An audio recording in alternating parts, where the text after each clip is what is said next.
How to enable age restricted content on Discord is pretty simple. All you need to do is go to the Discord setting, go to the setting, click on the privacy ball, privacy safety. Privacy safety has a option of age restriction. Click on enable it, and that's it. You're good to go.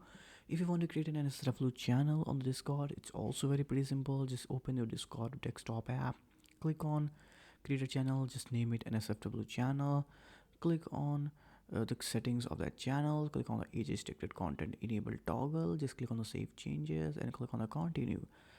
So this was a simple thing. Discord is pretty famous app for chatting, for gaming, for different kind of work. I think all people already know it. So if you're thinking to download Discord app, you can simply download it. It's their official website. It's pretty simple and it's pretty simple to use, just like any other chatting app you can see on your screen. And I'll see you in the next one.